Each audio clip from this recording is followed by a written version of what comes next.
If you fail to plan you are planning to fail, ये आपने बहुत बार सुना होगा। तो आने वाले जेआईबी एग्जाम के लिए अगर आप अभी से प्लानिंग कर लेते हैं तो that is going to help you. तो ये प्लानिंग किस तरीके से करना है, कहाँ से स्टार्ट करना है, किस तरीके से हमें पढ़ाई करनी है, कितना डेप्थ में चीज़ों को पढ़ना है, what are the most important topics, everything will be discussing in this video, so please stay tuned till the and.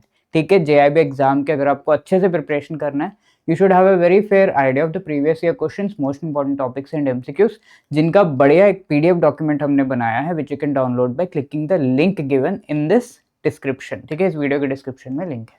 तो JIB के 6 मंथ्स, ठीक है, तो अभी से अगर आप देखें तो now we are entering into June और आगे हम हमारा जो एग्जाम है वो नवंबर में है। तो अभी से अगर आप देखो तो you are having sufficient amount of time तो as to prepare for the JIB examination.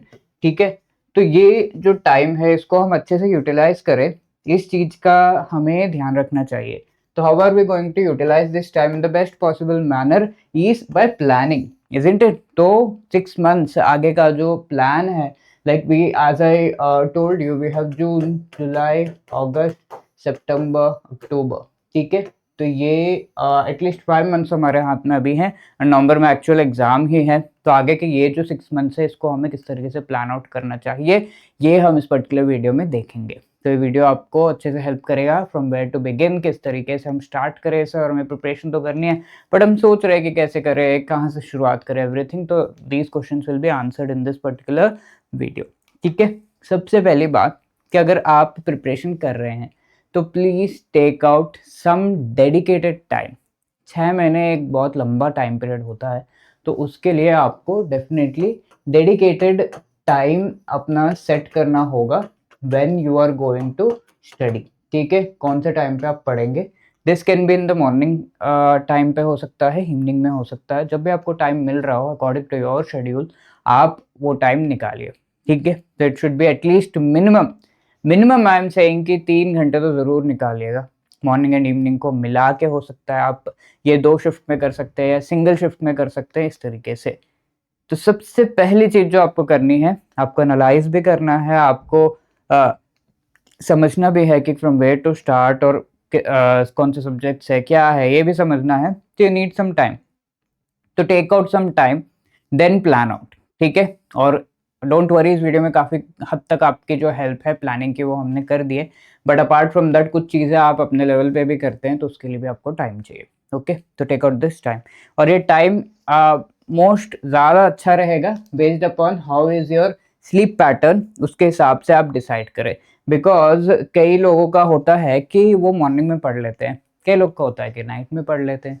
तो प्लीज़ इस चीज़ को डिस्टर्ब मत करिए, आपको जैसा भी सही लग रहा है उस टाइम को आप रख सकते हैं। Like I am a morning person, मुझे अगर आप कहो तो मैं मॉर्निंग में उठ के आराम से पढ़ सकता हूँ, तो इवनिंग में थोड़ा सा दिक्कत होता है, although I can utilise the time. तो इस तरीके से आप देख सकते हैं कि क्या टाइम आपके लिए फिजिबल है, and take out at least 3 hours.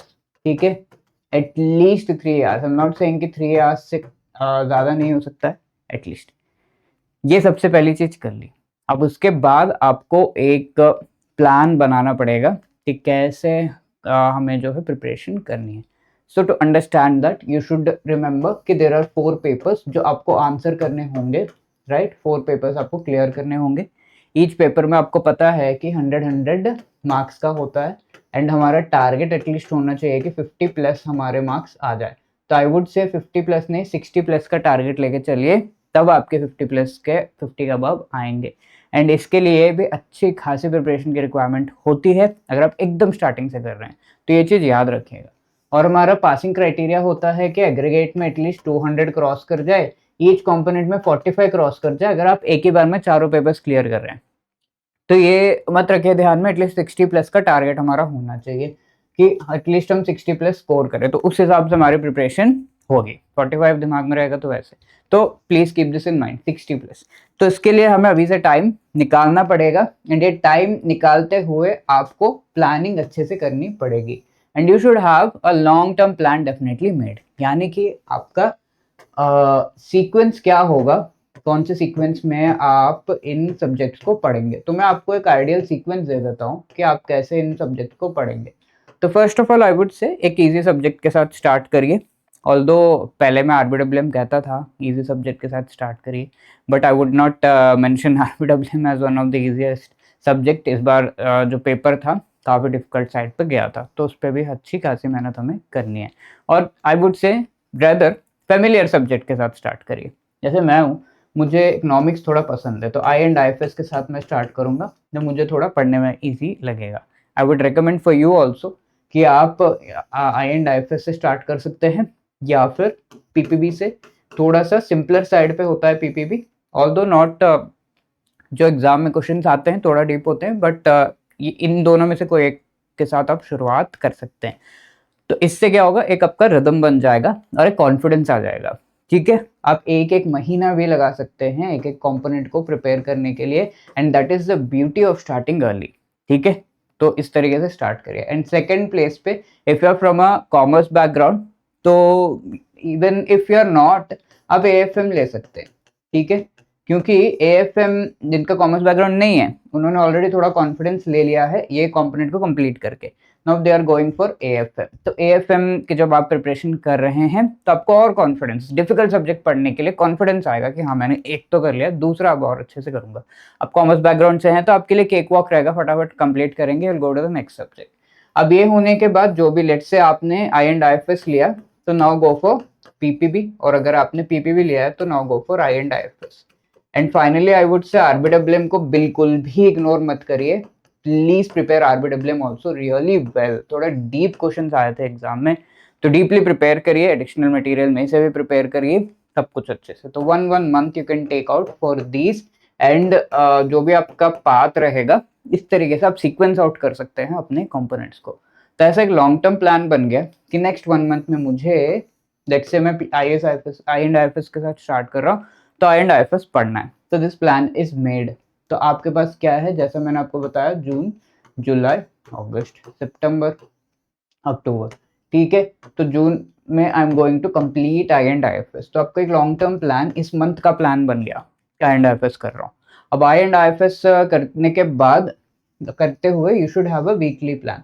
4 module से 4 वीक से, let say A B C D. Module A एक वीक में, बी एक वीक में, सी एक वीक में, डी 1 वीक से थोड़ा ज़्यादा टाइम लगता है, तो उतना में मैं करूँगा। ठीक है, इवन दो आप ये सारे 6 महीने अच्छे से प्रिपेयर करने का सोच रहे हैं, you just have 1 week to complete one module, and ये भी एकदम बिगिनर्स के लिए थोड़ा डिफिकल्ट होता है। Okay, so in that case only I would recommend कि आप कोई ना कोई गाइडेंस जरूर लें। आप एक कोर्स भी ले सकते हैं। तो this is just keeping in mind कि आपको गाइडेंस अगर मिलती है तो एक अच्छा पाथ मिल जाता है। डायनामिक जो लेवल पे क्वेश्चंस आते हैं, जब गाइडेंस के साथ आप उस क्वेश्चंस को अप्रोच करते हैं, अपने से अगर पढ़ के जा रहे हैं, तो हमें कई बार आइडिया नहीं लगता कि कैसे करना है, प्रिपेयर कैसे करना है, और किस लेवल के क्वेश्चन से क्या, उसका आइडिया नहीं लगता, और हमारे प्रिपरेशन और पेपर में गैप रह जाता है। और एक गैप फिल करने के लिए भी कोई हम एफर्ट लगाते नहीं है, क्योंकि हमें लग रहा है कि हम सही सही कर रहे हैं, इधर जा रहे हैं, पेपर इधर जा रहा है। तो इन दोनों के बीच का गैप फिल करना जरूरी है। तो for that you can take guidance. I would insist rather to take guidance. ठीक है, गाइडेंस लेने का मतलब है कोई पेड कोर्स जरूर लीजिएगा, जिससे आपको हेल्प मिल जाए कि हाँ ये दोनों का गैप जो है वो फिल हो जाए एंड क्लियर कर जाओ। हमारा भी एम वही है, आपका भी एम वही है, जो भी कोचिंग है उनका भी एम यही रहता है कि आप क्लियर कर जाओ। ठीक है, तो उसके लिए प्लीज टेक गाइडेंस। ये मैं इसीलिए कह रहा हूँ क्योंकि पेपर जैब का अब पहले जैसा नहीं रहा, 2-3 हफ्ते में क्लियर करने वाला नहीं रहा, और आगे हम बिल्कुल भी एक्सपेक्ट नहीं कर सकते कि कुछ ही हफ्तों में या 1 महीने में क्लियर करने वाला ये पेपर रहेगा। No, not at all. ठीक है, तो please take some guidance, they will help you out कि कैसे पैटर्न चेंजेस हुए, किस तरीके से और बेटर प्रिपरेशन आप कर सकते हो, आगे के लिए क्या चेंजेस होंगे, और हाई लेवल चला गया तो और क्या करेंगे। Please do that. ठीक है, अगर ये चीज कर रहे हैं, ऐसा आपके लिए बेनिफिशियल होगा। तो go for 1 module per week. तो वीकली प्लान भी बन गया। अब डेली बेसिस पर आपको पता होना चाहिए कि आपको क्या पढ़ना है। मॉड्यूल ए से स्टार्ट करें, इसमें 11 चैप्टर्स है, तो ईच डे पे एटलीस्ट 2 चैप्टर्स अगर आप प्रिपेयर करेंगे, तो पूरे वीक में, लेट से किसी दिन पढ़ पाए नहीं पढ़ पाए, तो आप पूरे वीक में 11 चैप्टर्स कंप्लीट कर लेंगे। तो इस तरीके से you can go for the daily plan. ठीक है, तो ये प्लानिंग आपको काफी ज्यादा हेल्प करेगी। I hope you have understood कि हमें करना क्या है। Right, this is the first step. अब इसके बाद वीक डेज पे 3 आवर्स मैंने मिनिमम कहा, एंड वीकेंड्स पे आपको थोड़ा ज्यादा टाइम लगाना पड़ेगा। सर अभी तो बहुत दूर है एग्ज़ाम, इतना वीकेंड भी हम सारा सैक्रिफाइस कर दें इसके लिए? मैं ये नहीं कह रहा। 6 घंटे निकालिए कहीं से। दोपहर में आपके पास टाइम रहता है, हम सो जाते हैं। हाँ सर, पूरा वीक इतना काम करो और दोपहर में वीकेंड पे सोए भी नहीं। नहीं सोइए, रात की नींद काफ़ी होती है। कुछ अचीव करना है, थोड़ा सैक्रिफाइस तो देना पड़ेगा, है ना? Please do not sleep in the afternoon time. Afternoon time को आप यूटिलाइज़ करिए एंड स्टडी। मॉर्निंग इवनिंग का टाइम है ही है, तो 6 घंटे ऐसे ही निकल गए। आप बीच के टाइम को यूटिलाइज़ करिए, कहीं जाना है, कुछ है, घूमना है, you can go for that now. But exam के पहले 2-3 महीने तो पूरा ही डेडिकेटेड टाइम आपको निकालना होगा। और 2 शिफ्ट्स में मॉर्निंग इवनिंग, या फिर सिर्फ मॉर्निंग आप पढ़ रहे हैं जब आप बैंक जा रहे हैं, या फिर डीबीएफ जो लोग दे रहे हैं, तो that can also be done. तो एक ब्रॉड प्लान है कैसे आप शुरुआत कर सकते हैं अपने प्रिपरेशन की। Please try to follow this. अब ईच कंपोनेंट वाइज भी मैं आपको थोड़ा गाइड कर देता हूँ कि कैसे आपको जाना चाहिए। आई एंड IFS की बात करें तो यहाँ पर 4 मॉड्यूल्स हैं इसमें, Indian economy, Indian financial system में। तो A, B, C and D। अब होता ये था कि मॉड्यूल डी से सबसे ज़्यादा क्वेश्चंस आते थे। Even in May 2025 module D से सबसे ज़्यादा क्वेश्चंस देखे गए हैं। ये वेटेज इसका हाई रहा है। After analysis of everything we have seen कि मॉड्यूल डी का भाई वेटेज हाई रहा है। तो ये तो ऐसा है मॉड्यूल डी जो आपको कभी धोखा नहीं देगा। हाँ, बट लेवल ऑफ मार्क्स जो आपको ये मॉड्यूल कवर करके मिलने वाले हैं वो वेरी कर सकता है। जैसे इनिशियली ये था कि आपको 30 to 40 मार्क्स तक का आप मॉड्यूल डी से गेन कर सकते थे, बट ये थोड़ा अक्टूबर 2024 में कम होकर 20 के आसपास आ गया। तो ये भी होता है, 20 to 25 के आसपास आ गया, तो ये भी होता है कई बार। But module D is going to help you at least 20%, at least 1/5 1/4 जो है मार्क्स लाने में। तो ऐसे में आप मॉड्यूल डी पे रिलाई कर सकते हैं। मॉड्यूल डी अच्छे से प्रिपेयर करिए। अपार्ट फ्रॉम दैट ABC का जो वेटेज है ऑलमोस्ट सेम है। अब सर इसमें से कौन सा चूज करें? So I would recommend A and B करिए। ठीक है, कॉन्सेप्ट थोड़े ईजी है, फैक्ट्स कम है, रटने वाला काम थोड़ा कम है। ठीक है, ऑल्दो A में है, B में थोड़े कम है। कॉन्सेप्ट समझ लिए तो आराम से आप क्वेश्चन आंसर कर पाएंगे। अब C बहुत लेंदी मॉड्यूल है, बहुत बड़े बड़े चैप्टर्स इसमें हैं, इसे पढ़ने में थोड़ा टाइम लगता है। अपने से पढ़ेंगे तो बहुत ही टाइम लग जाएगा। तो दैट इज आई वुड से D, A and B would be the safe thing. But अभी टाइम है, हम कोई मॉड्यूल छोड़ेंगे नहीं। याद रखिए 6 मंथ्स प्लान है ये, तो हम कोई मॉड्यूल नहीं छोड़ रहे हैं। A, B, C and D sequence में आप पढ़ सकते हैं कि D पढ़ा, A B पढ़ा, फिर C पढ़ा, but we are not going to leave any module this time. अच्छे मार्क्स लाने हैं तो सारा कुछ पढ़ना ही पड़ेगा। ठीक है, तो A, B, C and D and sequence is this. If बिल्कुल टाइम नहीं, आप लास्ट में ये वीडियो देख रहे हैं, तो C मॉड्यूल जो है थोड़ा सा लास्ट के लिए या लेटर ऑन के लिए आप रख सकते हैं। अब इसके अंदर आपको प्रिपरेशन कौन से सोर्स से करना है? तो the best thing is our IIBF का बुक। बट इसके अलावा अगर आप ये बताइए मुझे, अगर कोई बुक है आपको दे दी गई है, स्टडी योरसेल्फ ऐसा करके बोरा चाह रहा है, या फिर ये बुक को कोई आपको एक्सप्लेन कर दे रहा है, तो which one is a better thing for you? कोई अगर आपको एक्सप्लेन कर दे वो बेटर है ना। तो इसी वजह से मैं हमेशा ही बोलता हूँ कि you should definitely go for a course. ठीक है, पेड कोर्स लीजिए, थोड़े से पैसे खर्च करिए and please take the guidance properly. ठीक है, अच्छे से क्लासेस, लाइव क्लासेस है या जो भी है रिकॉर्डेड लेक्चर्स अच्छे से अटेंड करिए। Answer the MCQs, chapter wise MCQs attempt करें। ऐसे धीरे धीरे धीरे धीरे करके आप बिल्ड कर लेंगे अपने कॉन्सेप्ट्स को। एंड वो कॉन्सेप्ट जो ऐसे बिल्ड होता है तो एग्जाम में पेपर का लेवल ट्विस्ट भी हो जाए, they are able to answer. ठीक है, और ये गाइडेंस में आपको पता चलता है कि कौन से ऐसे एरियाज है जो ज्यादा इंपॉर्टेंट है। लेट मी टेल यू, किसी भी एग्जाम को क्रैक करने का एक ही की है। एग्जाम क्या चाहता है, आप वो दो एग्जाम को। Exam wants you to prepare these topics, तो वो तो टॉपिक्स अच्छे से प्रिपेयर करें। बाकी तो चलो करना ही है, एक आधा क्वेश्चन इधर उधर से हो जाता है, बट ये टॉपिक्स तो पक्का पक्का आते हैं एग्जाम में, तो you should definitely prepare that. वो चीज आपको आइडिया यहाँ से लगता है। कोर्स में ज़्यादा बेटर रहता है कि हाँ उन टॉपिक्स पे ज़्यादा एम्फेसिस एंड किस डेप्थ में इस टॉपिक को पढ़ना है वो भी हमें पता चलता है। आई वुड डेफिनेटली रिकमेंड कि आप कहीं से भी कोर्स लीजिए। एडुटैप प्रोवाइड्स द कोर्स, उससे ले सकते हैं। कहीं और भी लग रहा है सही तो वहाँ से भी आप ले सकते हैं, but please go for some guidance. अब इसमें module A and B, specially B के कॉन्सेप्ट अगर आपको समझ नहीं आ रहे तो आप थोड़ा सा NCERT का हेल्प ले सकते हैं। स्पेसिफिकली ये क्लास 12th की मैक्रो इकोनॉमिक्स की बुक है। इसमें इसको पढ़ के आपको काफ़ी कॉन्सेप्ट क्लैरिटी हो जाएगी। ठीक है, although I would not recommend कि ये कंपल्सरली पढ़ना है, बट हाँ अगर थोड़ा सा कॉन्सेप्ट में गैप लग रहा है तो you can go for it. Apart from that each module में मैं आपको मोस्ट इंपॉर्टेंट टॉपिक्स भी बता देता हूँ। ठीक है, इवन दो एग्जाम का पैटर्न ऊपर नीचे थोड़ा होता है, बट मोस्ट इंपॉर्टेंट चैप्टर्स आपके वही रह जाते हैं। तो मॉड्यूल ए जो इंडियन इकोनॉमिक आर्किटेक्चर है, इसमें 2, 4, 5, 8, 9, 10 बहुत ही इंपॉर्टेंट चैप्टर्स है। एंड इवन क्वेश्चंस इसमें जो पहले आ चुके हैं वो रिपीट भी हुए हैं मई में। ऑल अक्टूबर में मैं नहीं कहूंगा कि रिपीट होंगे, बट टॉपिक्स तो रिपीट होंगे, चैप्टर्स तो रिपीट होंगे, इनसे ज्यादा क्वेश्चन आएंगे और कुछ आ रहा ही नहीं है IBF के पास। Mostly they will ask from here, तो इट इज गुड कि यू प्रिपेयर फ्रॉम हियर। अब module B concept, economic concept related to banking, इसमें 14, 15, 17, 18 चैप्टर्स है।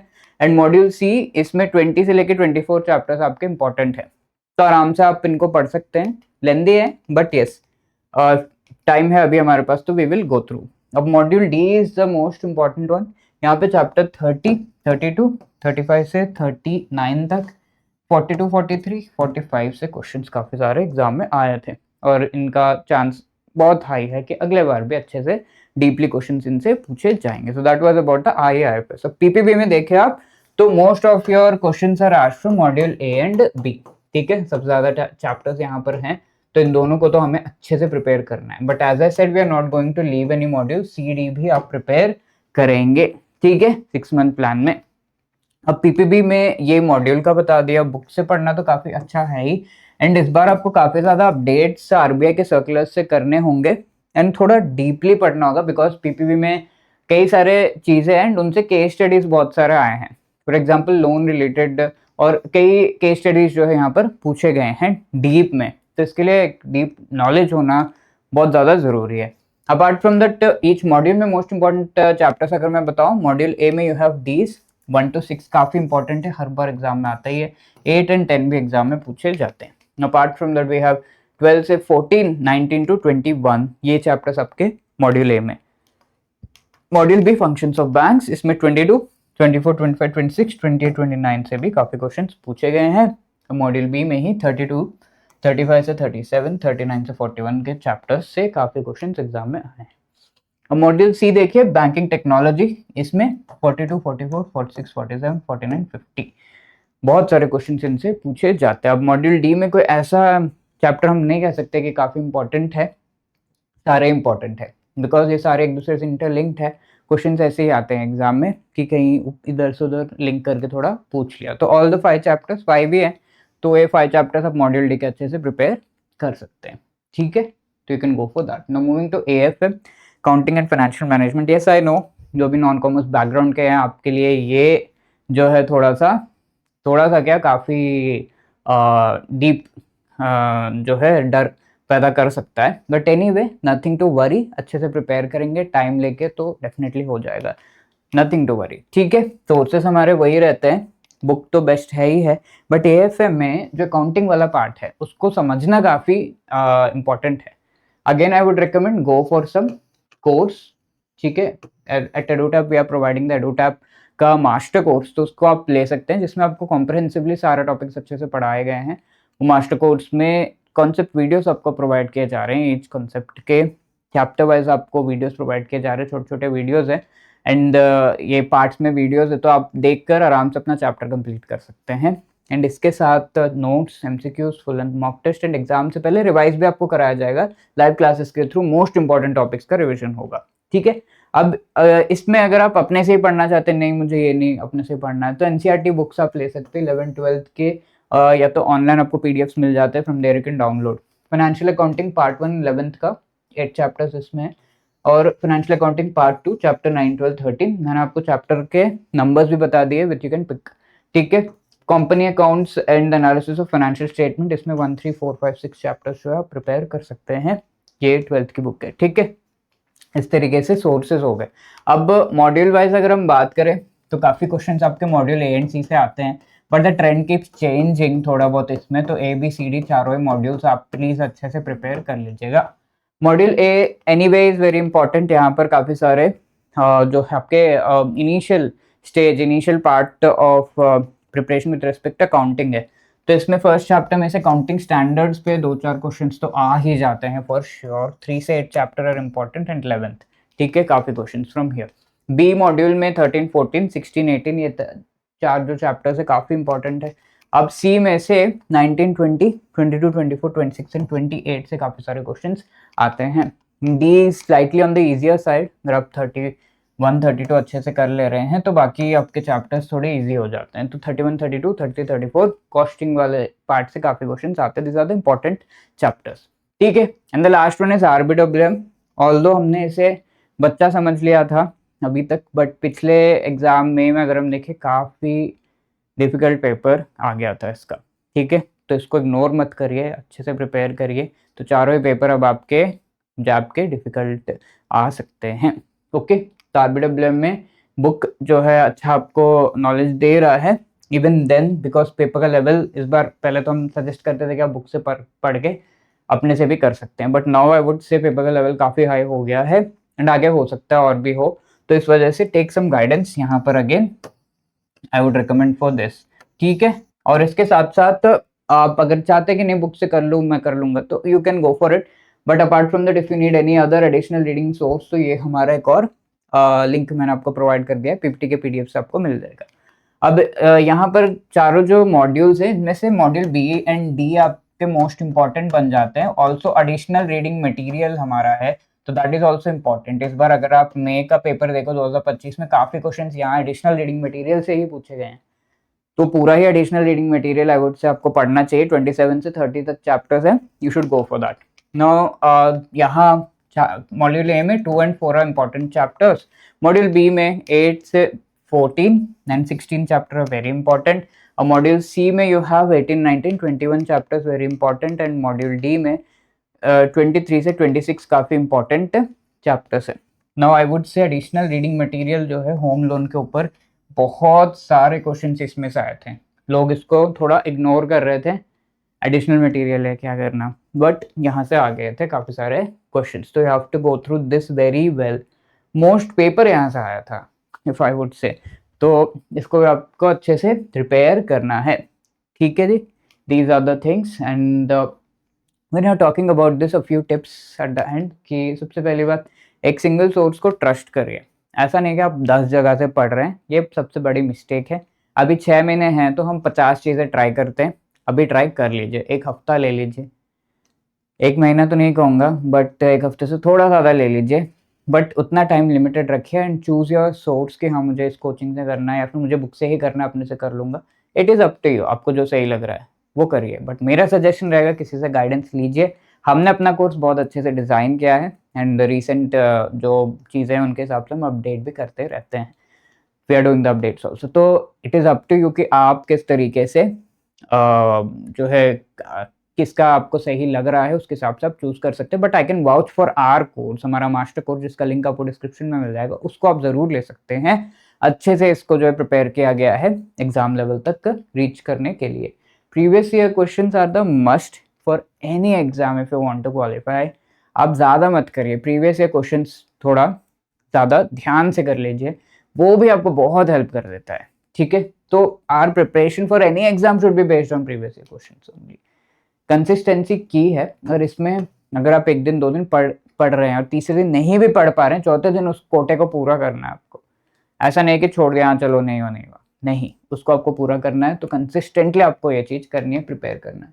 Do not ignore any important modules जो मैंने आपको बताया, एंड रिविजन एंड प्रैक्टिस बहुत इंपॉर्टेंट। ये चीज़ हम छोड़ देते हैं, कई बार कहते हैं कि सर ये तो पढ़ाने से जो पढ़ाया उससे बाहर आ रहा है, ये है वो है, तो आपने रिवाइज नहीं किया, पढ़ाया सब कुछ किया ऑलमोस्ट, बट रिविजन सही से नहीं हो पाया, प्रैक्टिस आपने नहीं किया, तो एग्जाम वहाँ पर जाकर हम सही से उस पेपर को अटेम्प्ट नहीं कर पाते।